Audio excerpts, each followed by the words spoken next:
تو روز میرے سر کی مالش کیا کر، سفیر کا فلک گیر کہہ کر بلند ہوا اور بولا، شکر ہے یار، ہم سب تو تیرے ان چٹکلوں کے لیے ترس گئے تھے۔ کرن چلے آؤ، یسو پنجو کھیلتے ہیں، میں سارا کام ختم کر آئی ہوں، تائی جی سونے کے لیے چلی گئی ہیں اور تایا جی کو کھانا بھی دے دیا ہے۔ نور نے بہت احتیاط سے دروازہ بند کیا اور سرگوشی والے انداز میں کرن سے التجا کی۔ نور بانو تو کیسی لڑکی ہے، سات دن گدھے کی طرح کام میں جتی رہتی ہے، اوپر سے اماں کی مار اور طرح طرح کے تانے، اور شام کو تو پھر اتنی آسودہ حال کیسے ہو سکتی ہے؟ کرن متاثر ہوئے بنا نہ رہ سکی۔ اور پھر رات کو پڑھائی بھی کرتی ہے، تیرے چہرے کی چمک ایسی ہے کہ کسی ریاست کی شہزادی لگتی ہے میری بہن، ماشاءاللہ۔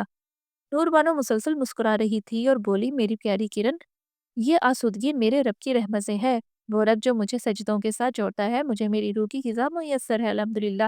اچھا وقت ضائع نہ کر، بلاؤ دونوں چھٹیوں کو آدھا گھنٹہ کھیل لیتے ہیں۔ کرن کمرے سے باہر نکلی تو اماں کو پراندے میں کھڑے دیکھ کر چہرے کی ہوائیاں ہی اڑ گئیں۔ فوراً کمرے کا دروازہ بند کیا اور پوچھا، کچھ چاہیے تھا اماں؟ کدھر ہے وہ بانو؟ کیوں خیریت اماں؟ سب خیریت ہے، میں ذرا غسل خانے تک گئی تو اسٹور کا دروازہ کھلا دیکھا، اندر جھانکا تو بانو غائب۔ آہا، اچھا اماں، بانو سے کچھ کام تھا تو میں نے آواز دی تھی اسے۔ کرن نے تھک نکلتے ہوئے مشکل سے اپنی گھبراہٹ پر قابو پایا۔ کیا کام تھا تجھے رات کے 11 بجے؟ کچھ خاص نہیں، بس ایسے ہی اماں۔ اس کو زیادہ سر نہ چڑھا، کرن کل کو تیرے سر چڑھ گئی نا تو سر پہ چڑھ کے ناچے گی، جیسے اس کے ماں باپ نے میری خواہشات کا کلا کما کیا تھا۔ انہیں کا ہی خون ہے نا یہ منوس۔ اماں آہستہ بولے، ابا سن لیں گے۔ ہائے بابلی، لڑکی میری بلا سے، اماں و ابا کے بھائی تھے، ایسا نہ بولیں۔ چل چل، یہ درس کسی اور کو دینا، بڑی آئی ہمدرد۔ بھیج اسکول موئی کو اس کے کمرے میں، ادھر تیرے کمرے میں اے سی کی ٹھنڈک میں مزے لوٹ رہی ہے۔ صبح باڑے میں بھی بتیرا کام ہے، چاچا کوبا شہر گیا ہے، لہٰذا زمینوں سے چارہ بھی لانا ہے۔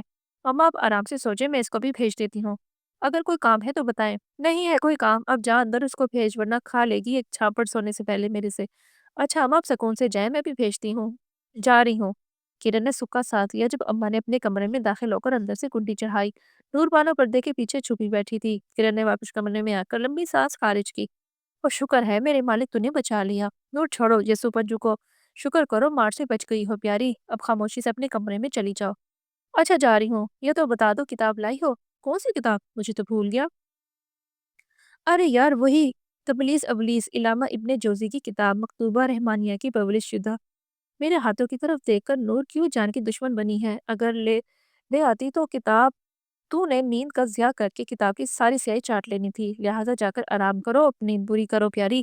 سرگوشیاں کر کر کے اب تو گلا بھی خشک ہو گیا ہے۔ کرن کتابیں ہی تو میری زندگی کا کل سرمایہ ہے، مجھے جینے کا ہنر سکھاتی ہیں۔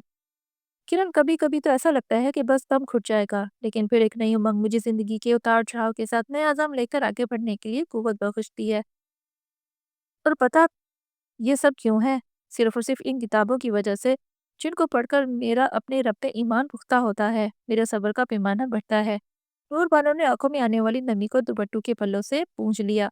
کرن میری بہن ہوگی نا اداس، کیوں پریشان ہوتی ہو؟ یہ دنیا تو مومن کے لیے قید خانہ ہے، سستے لوگ تو مہنگی آزمائشوں سے نکھر جاتے ہیں۔ میں تو اللہ سبحانہ و تعالیٰ کی بہت شکر گزار ہوں کہ ہاتھ پاؤں آنکھیں سلامت ہے، صحت مند ہوں، الحمدللہ۔ اب کچھ بولو بھی کرن، منہ میں گنگیاں ڈالی ہیں؟ ہاں ہاں میں سن رہی ہوں، میں بس تمہاری باتوں پر غور کر رہی ہوں۔ اچھا بتاؤ، غائبۃ المرید کا کیا مراد ہے؟ اس کا تو متن بھی میں نے یاد کر لیا ہے، مجھے پہلے ہی پتا تھا تو نے چاٹ لینا ہے کتاب کو اگر میں اور نئی کتاب لے آئی۔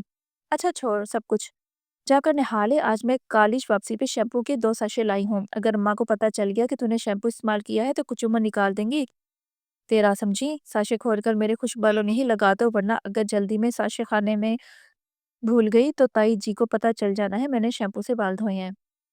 شکر ہے یار امتحانات کی ٹینشن تو ختم ہوئی۔ ارے تو کس لیے پریشان ہوتا ہے؟ تو نے تو ویسے بھی بہترین نتائج وصول کرنے ہیں۔ پریشانی تو ہم جیسوں کو ہونی چاہیے جو رگڑے کھا کھا کر اگلی جماعت میں جاتے ہیں۔ میر وسیم نے اداس شکل بناتے ہوئے دہائی دی، چل یار آج گھر جا کر لمبی تان اور خرگوش خواب کے مزے لوٹ، یا نے تسلی دی۔ اور تو کون سا سمندر کی تہہ میں جا رہا ہے؟ سفیر نے بھی لقمہ دیا۔ نہیں یار سمندر کی تہہ تو نہیں، البتہ زمین کا سینہ ضرور چیرنا ہے۔ اوئے ہوئے ہاتھ ہو رہا رکھ یار، ابھی جاتے ہی ٹریکٹر ٹرالی اور تیرا گنڈا سے کو لہرانا اور لمبی لمبی بھڑکیں وسیم اور یحییٰ نہ چاہتے ہوئے بھی کہکے لگانے لگے۔ سفیر تیری منظر کشی بالکل درست ہے، اسی خوشی میں تجھے بوتل پلواتا ہوں انعام کے طور پہ۔ وسیم تو بھی چل، کیا یاد کرو گے، دونوں کی سخی سے پالا پڑا تمہارا۔ نہیں یار اپنی سخاوت کو تھوڑا سنبھالو، میں ذرا لائبریری میں کچھ کتابیں واپس لوٹاؤں۔ چل سفیر، پھر کینٹین اپنا انعام وصول کر وسیم تو واپس کینٹین ہی آ جانا، یایا نے ہانک لگائی۔